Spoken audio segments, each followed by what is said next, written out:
here at the Johnson Radio Command Center repairing a Johnson Navigator CW transmitter. This one has a strange issue. It lights up, it'll transmit, but as you're turning the mode switch, the lights on the transmitter are flashing. Power's cutting out. You better check it out and see what's going on. Before we begin the repair, let's take a little guided tour of the Navigator. I hear they only made about 800 of these, so they're fairly sought after by collectors. Alright, you can see the front panel on this one is in excellent condition. However, there are a couple issues. Number one, that knob is not original. It should be an aluminum one. Somebody replaced that. There's a little bit of number loss right here on the VFO. And of course the meter is not original. That meter looks like one out of a Ranger, and obviously it's a nice match because it has the Johnson logo. The glass looks like it has shifted. Initially I thought this was broke, but I think that the whole glass is turned, so I'm going to open that up, see what I can fix that up. The switch here, your grid plate, has a little chip right there, but that switch is hard to locate and it still operates, so I'll probably leave that alone. Continuing our little tour of the Navigator, now we'll look at the chassis. There's the old E.F. Johnson logo. This little outlet here, that should be a crystal socket for the Dow key relay. Somebody changed that out, unfortunately. Now these were available mostly in kit, but there were some factory versions. This one is a kit. If you look over here, I told you that meter is replaced. You can see the guy did a fine job with some silicone to hold in the lamp. Things here kind of hanging in the breeze. Need to get that all fixed up. VFO's intact, a couple screws missing. All in all, she looks good. Here we are bottom side. And yep, you can tell she was a kit. Not exactly the neatest of construction. A lot of flying leads around here. And I can see a couple things that really don't belong, like that resistor, and there's a resistor down there. So I'm sure I'll find that there's been some nifty little mods to this radio. Alright, so let's focus our attention on the area of concern, which would be the mode switch. So there he is. Okay. First off, this is not the original mode switch. You can tell this has been replaced, and not too good of a job at that. Okay, a couple wires here tied together, taking one into two. I don't know what that's all about. My guess is the configuration of this switch was wrong, so they had to do some magic jumpers to make it work. There's also some added flying leads around here that does not look stock, but the thing that concerned me is this. You see this? There's like goobs of epoxy. They're here, they're down here. And now, if we swing around here, you can see it's also in between the chassis and the front panel. And then there's a nifty nut sitting in here acting as a spacer. So my guess is when the guy changed this switch, he didn't bother pulling the front panel, so he had to put something in there to space it back out. So this is going to be a job.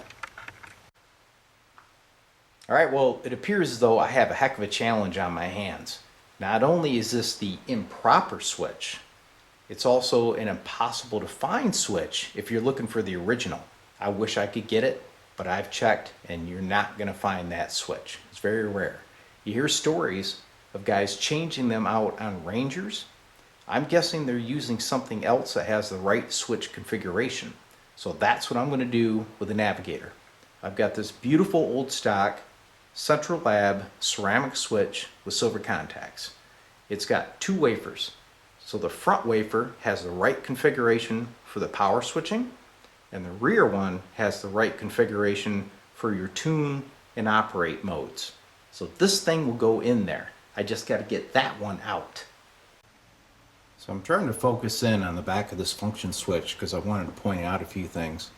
I told you it was intermittent and the power is flashing on and off. Well, look at that contact right there. It was broken. So the guy ran a piece of wire across it and soldered the top of the contact back on, right? So it obviously can't do its job because there's no spring tension on that contact. Plus there appears to be a little bit of green corrosion.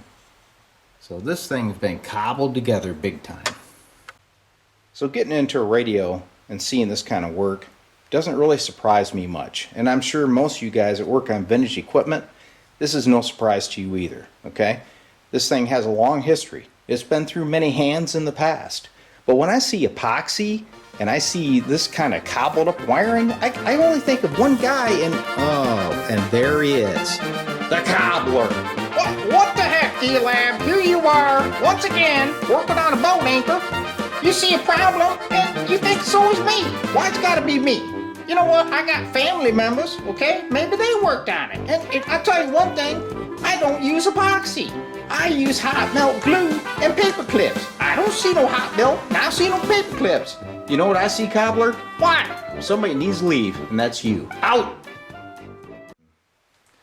So that old cobbler, he got me, didn't he? Causing some work for D-Lab.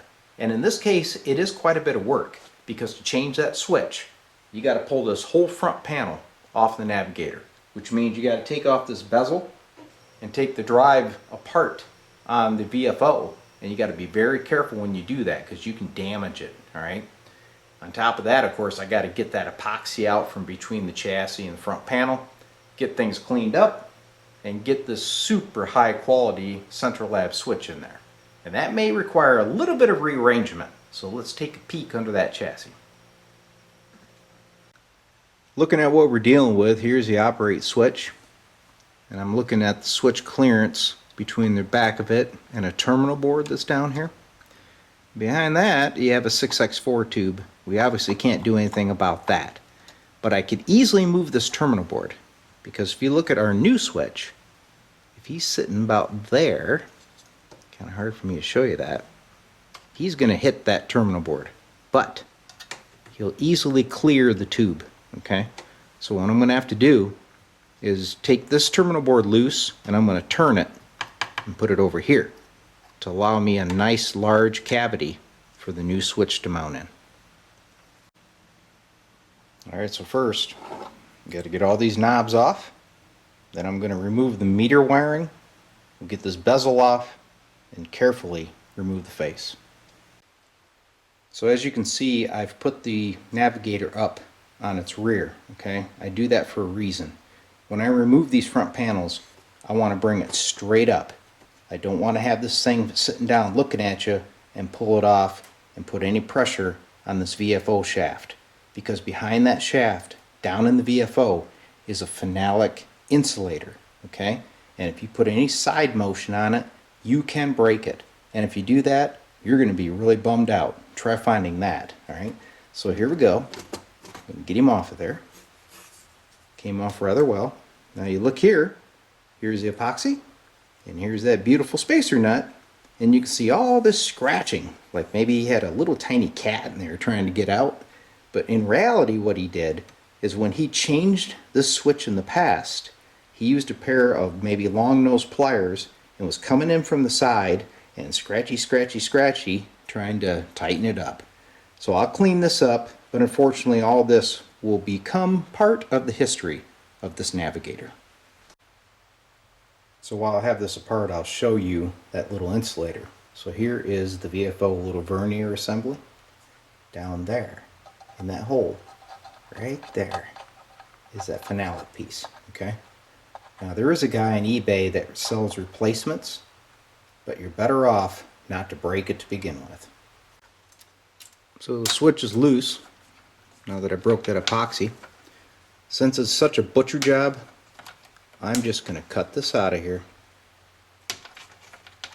We're going to start fresh. I've got a schematic, so I'm not worried about what wires went where. So we're going to get this guy out of here. And then we'll work on making room for the new switch. Relocation of the terminal strip is coming along okay. I've got these resistors disconnected. This one here looks pretty crunchy. Looks like he's been frying, so we're going to change him out. But what's stopping me from being able to swing it into the new position are these 4 wires down here that go up to the meter switch. So I'm going to snip these off so I know where they went. I'll get the terminal board remounted, and then I'll put in new wiring up to the meter switch. So we got the new switch in place, doing its thing. Nice silver contacts. Then this is that old terminal board I was showing you. And what I did is I mounted a new board because I really don't want to wrestle around with these old crappy connections. I'm just going to redo everything new and make it nice and neat. So there it is, the newly installed Central Lab operation switch on the Navigator. And over here is the terminal board that I relocated and put some updated resistors on. Also had to do a little bit of rewiring on the VFO crystal switch. Things are kind of gobbed up there, so clean that up. Now on this switch, the front section is for the AC power and the 6-volt filament power that turns on the idiot light when you're in transmit mode. The rear wafer does your tune mode and the operation mode when it switches the high voltage to the 6146. So each of them have 2 sets of contacts here, 2 isolated sets. So it was really nice. There's 4 of those, and I needed 4 functions. So before I get too excited and throw this thing back together, I need to get this meter tore apart, fix that glass, or replace it if it's actually broke. I really can't tell at this point. And then I need to go backside and change out that wiring, get that glob of silicone off of there, clean things up before I install the panel, because it's always much easier to work on it with the panel off. So to remove the meter from the case, you just take out 3 screws that are on the edge, and these slide out. Now this one wasn't exactly the easiest to get apart, but it did come out. There's a glass. As suspected, it's just turned. So I'm going to reposition that, throw a little bit of adhesive in there to stop it from moving. We'll get her back together. So I wanted to point out, all that holds these glass pieces in place is this little retaining ring, and they just push them in. So what happens is when people on the outside push on the glass, it ends up knocking the ring in, then the glass is free to rotate. So after you put this in, you want to put a little tiny dab of some adhesive to stop that from happening. The other thing I noticed is there's some grease down here in the housing, which is very strange. I'm going to clean that up, but I need to take a look at the meter and make sure somebody wasn't in there like doing a grease job on their meter movement. So I inspected the meter itself, and I don't see any evidence of this grease. I have no idea where it came from. I'm going to clean the glass. We're going to get that meter reinstalled. Here's the front of the Navigator chassis exposed, so you can see the layout. I got a cobble mess here that has to be repaired before I can get the face on. Also notice that the rectum fire tube has a busted octal locator, so we're going to put in a new 5U4 before I fire it up. Well, here's my solution to supporting the lamp and the meter leads. I'm going to do away with this terminal board. We have this nice aluminum mount now that's insulated, so these leads go direct down here, and then the filament line will go direct here to light up the meter. Well, there's my new meter leads. Now this is a really good time, since you got the front off, to shoot a little bit of lubricant on these shafts here, right? And do a little bit of cleaning in here before you put the front panel on, because it's probably going to be a long time before it's off again. So here's my little nifty aluminum lamp slash meter holding assembly installed. You can see it's pretty slick. So when you need to change the lamp, all you have to do is pinch those fingers. She'll come right out, and you can change out the GE47. Here's the maiden flight of the Navigator with the new operate switch installed. I've got it on, it's warmed up. Go to tune, you can see your grid. Okay. Stand by, she drops out. If I hit the key, it does this thing, right? Let's go to plate, key it, see our power, putting out about 25 watts or so. Make sure we can dip. Yep, decrease power with loading. Looks good. Next step, let's get her out on the ham bench and see if we can listen to that tone. Hopefully there's no chirp. So I've got the Navigator hooked up into a dummy load, and I'm monitoring with an FT1000 in CW mode. I'm on 40 meters. So let's see how good the Navigator sounds.